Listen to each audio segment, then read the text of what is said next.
Hello dear student, welcome back to our channel R K centre. दोस्तों, आज के video में हम लोग एक ऐसे क्वेश्चन को डील करने वाले हैं जो आपके एग्जामिनेशन के लिए बहुत ही आवश्यक होने वाला है। तो आज का प्रश्न हमारा है, खिलाफत आंदोलन पर एक निबंध लिखें। प्रश्न क्या है कि खिलाफत आंदोलन पर एक निबंध लिखें, कि बताइए कि खिलाफत आंदोलन किसको कहते हैं। तो सबसे पहले यहाँ पे हम लोग को यह समझना पड़ेगा कि आखिर खिलाफत आंदोलन का मतलब क्या है ना। तो बड़े ही आसान शब्दों में मैं आपको समझा देना चाहता हूं कि अगर बात यहाँ पे किया जाए खिलाफत आंदोलन का, क्या खिलाफत आंदोलन का, तो इसको पढ़ने के बाद ही आपको समझ में आता होगा। खिलाफत आंदोलन मतलब किसी के खिलाफ होने वाला आंदोलन, ठीक है। तो लिखिएगा इस प्रकार से कि किसी के खिलाफ होने वाले आंदोलन को ही क्या कहते हैं, खिलाफत आंदोलन कहते हैं। क्या कहते हैं, खिलाफत आंदोलन। अब आखिर यह आंदोलन चलाया क्यों गया और किसके द्वारा चलाया गया। तो कह रहा है कि खिलाफत आंदोलन 1919 से 1924 के बीच भारतीय मुसलमानों के द्वारा चलाया गया एक महत्वपूर्ण राजनीतिक और धार्मिक आंदोलन था। क्या कह रहा है कि खिलाफत आंदोलन जो है वो कब से कब तक चलाया गया, तो 1919 से लेकर के 1924 ईस्वी तक। और किसके द्वारा चलाया गया, तो भारतीय मुसलमानों के द्वारा यह चलाया गया एक धार्मिक आंदोलन था। क्या था, धार्मिक आंदोलन। आखिर यह आंदोलन चलाया क्यों गया, यह प्रश्न आपके माइंड में उठता होगा।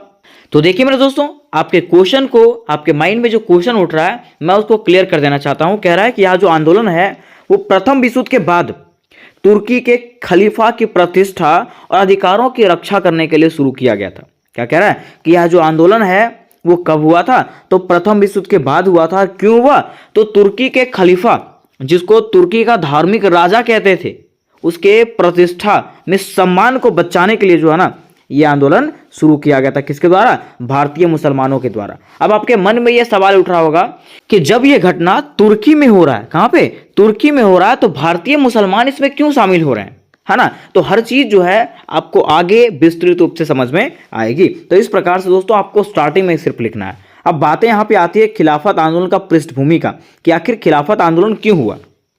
तो कह रहा है यहां पे हम लोगों को एक वर्ड देखने को मिला था, खलीफा।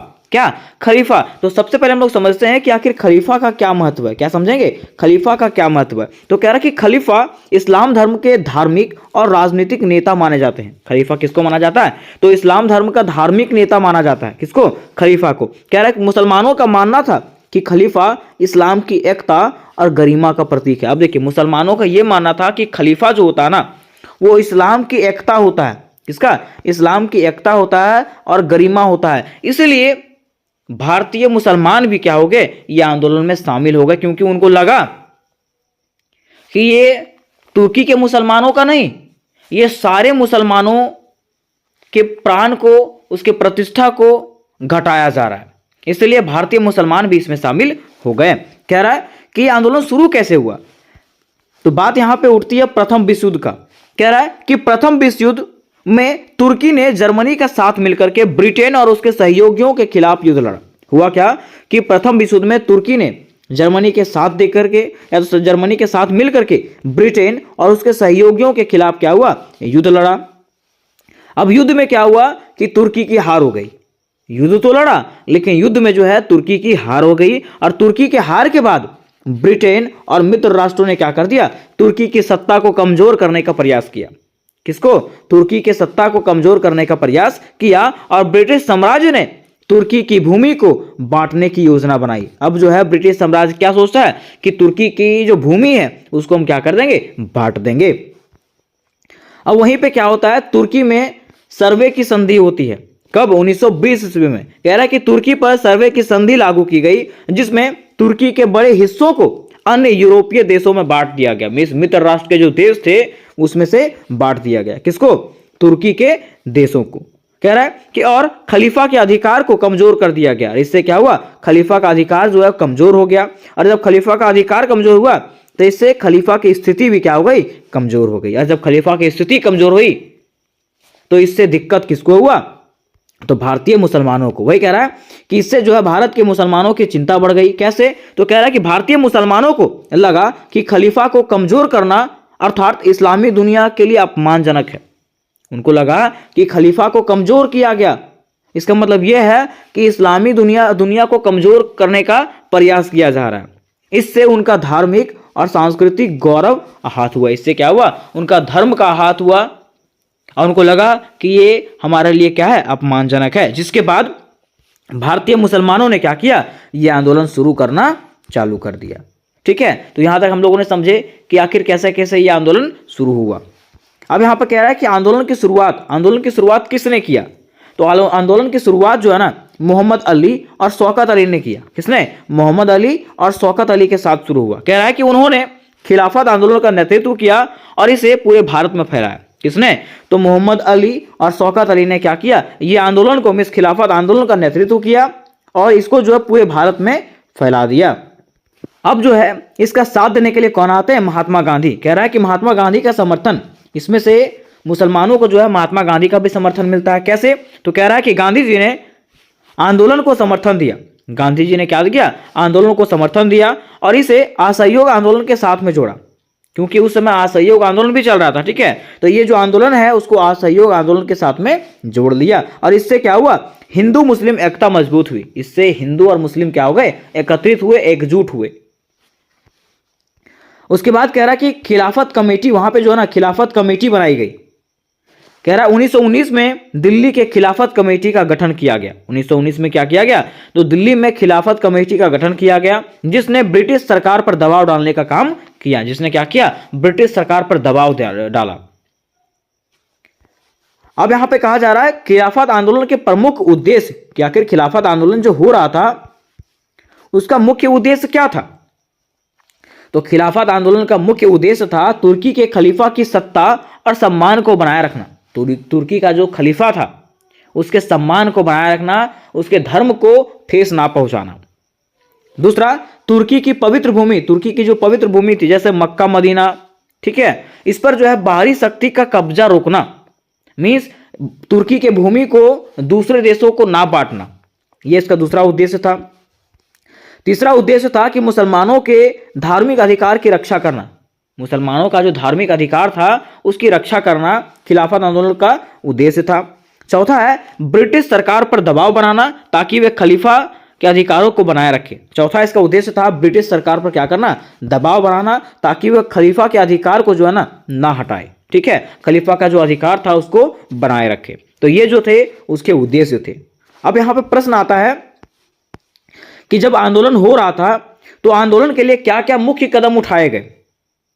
तो आंदोलन के समय पहला कदम उठाया गया कि भारतीयों ने क्या किया, ब्रिटिश सामानों का बहिष्कार किया।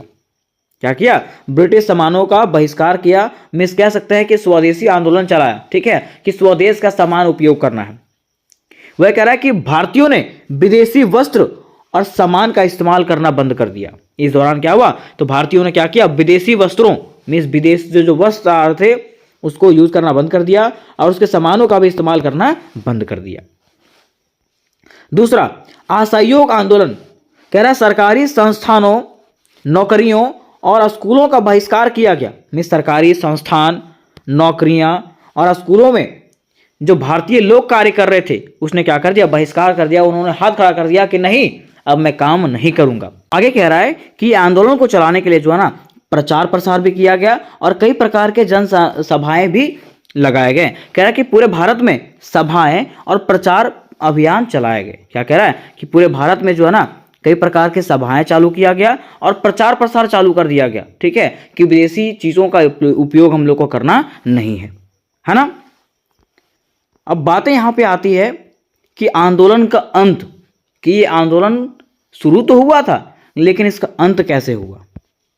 तो कह रहा है कि 1922 में महात्मा गांधी के चोरा चोरी कांड के बाद असहयोग आंदोलन वापस ले लिया। मिस कह रहा है कि 1922 में महात्मा गांधी ने चोरा चोरी कांड के बाद क्या किया, असहयोग आंदोलन को वापस ले लिया, जिससे खिलाफत आंदोलन भी क्या हो गया, कमजोर हो गया। जब असहयोग आंदोलन बंद हो गया तो खिलाफत आंदोलन भी क्या हो गया, कमजोर हो गया। ठीक है, और जब खिलाफत आंदोलन कमजोर हुआ तो हुआ क्या कि 1924 में तुर्की में कमाल पाशा ने क्या किया, खलीफा की संस्था को ही समाप्त कर दिया। किसने, कमाल पाशा ने क्या कर दिया, खलीफा की जो संस्था थी, जो धार्मिक महत्व था उसको क्या कर दिया, समाप्त कर दिया। जिससे क्या हुआ, इस आंदोलन का मुख्य उद्देश्य ही समाप्त हो गया। यह जो आंदोलन का मुख्य उद्देश्य था उसका मुख्य उद्देश्य ही समाप्त हो गया और यह आंदोलन का अंत हो गया। अब कह रहा है कि खिलाफत आंदोलन का महत्व क्या हुआ। ठीक है, ये अंत हो गया तो ठीक है, हम लोग मान गए इसके अंत हो गया, लेकिन इसका महत्व क्या क्या हुआ। तो इसका पहला महत्व हुआ कि हिंदू मुस्लिम एकता, इसमें से लोग जो है ना क्या हो गए, एकत्रित हुए। कह रहा है इसने भारत में हिंदू और मुसलमानों को ब्रिटिश शासन के खिलाफ एकजुट किया। इसने क्या किया, भारत में हिंदू को और मुसलमानों को ब्रिटिश शासन के खिलाफ एकजुट किया। मीन्स कह सकते हैं कि हिंदू मुस्लिम एकजुट हुए। दूसरा, इससे जो है राष्ट्रीय आंदोलन को बल मिला, क्योंकि हम लोग जान रहे थे उस समय भारत को आज़ाद करने के लिए भारतीयों द्वारा कई प्रकार के आंदोलन चलाए जा रहे थे, है ना। तो वही कह रहा है कि इससे भारतीय स्वतंत्रता संग्राम जो है ना वो क्या हुआ, और अधिक प्रबल हुआ, मजबूत हुआ। तीसरा इसका महत्व है कि धार्मिक मुद्दों का राजनीतिकरण, धार्मिक मुद्दों का राजनीतिकरण। कह रहा है कि यह आंदोलन यह दिखाता है कि अगर किसी धर्म के खिलाफ कोई कुछ मुद्दा उठाता है तो यह कितना बड़ा आंदोलन का हिस्सा बन सकता है। ठीक है, अब यहां पे कह रहा है कि आंदोलन की विफलता के कारण, कि आखिर आंदोलन जो विफल हुआ था, आंदोलन का जो अंत हो गया, उसका क्या क्या कारण है। तो कह रहा है कि आंदोलन के विफलता के कारण पहला कारण है महात्मा गांधी के द्वारा चोरा चोरी कांड के बाद असहयोग आंदोलन का वापस ले लेना। जैसे ही महात्मा गांधी ने असहयोग आंदोलन को वापस लिया, ये जो खिलाफत आंदोलन था वो क्या हो गया, कमजोर पड़ गया। उसके साथ साथ मैंने आपको बताया कि 1924 में कमाल पाशा ने क्या कर दिया, खलीफा की संस्था का ही खात्मा कर दिया, मीन्स अंत कर दिया, जिससे इसका उद्देश्य खत्म हो गया और ये आंदोलन समाप्त हो गया। तीसरा कह रहा है कि आंदोलन का सीमित लक्ष्य, आंदोलन का जो ना लक्ष्य सीमित था, जो तुर्की के खलीफा तक ही सीमित था। यह आंदोलन का एक ही उद्देश्य था, क्या, तुर्की के खलीफा की इज्जत को बरकरार रखना, है ना। चौथा, हिंदू मुस्लिम एकता लंबे समय तक कायम नहीं रह सकी। ठीक है, हिंदू और मुस्लिमों की एकता जो है ना लंबे समय तक कायम नहीं रह सकी, जिसके कारण से यह आंदोलन जो है वो कमजोर पड़ा और ये विफल हो गया, मीन्स असफल हो गया। अब लास्ट में आती है इसके निष्कर्ष का बारी। तो लिखेंगे इस प्रकार से, खिलाफत आंदोलन भारतीय स्वतंत्रता संग्राम का एक महत्वपूर्ण हिस्सा था। हालांकि यह आंदोलन अपने मूल उद्देश्य में सफल नहीं हुआ। जैसा कि हम लोग जानते हैं, यह जो आंदोलन है इसका जो मूल उद्देश्य था उसमें वो सफल नहीं हो पाया, लेकिन इसने क्या किया, तो भारतीय जनता को ब्रिटिश शासन के खिलाफ जागरूक किया और स्वतंत्रता आंदोलन को क्या किया, गति दिया। मिस कह सकते हैं इससे हमारा स्वतंत्रता आंदोलन जो है वो क्या हुआ, मजबूत हुआ। तो उम्मीद कर दोस्तों कि ये प्रश्न आपको समझ में आ गया होगा और इससे रिलेटेड जितने भी प्रश्न हैं सारे के सारे प्रश्न आपको करवाए गए हैं, जिसका लिंक आपको डिस्क्रिप्शन बॉक्स में मिल जाएगा। तो मिलता है नेक्स्ट वीडियो में दोस्तों, तब तक के लिए जय हिंद, जय भारत।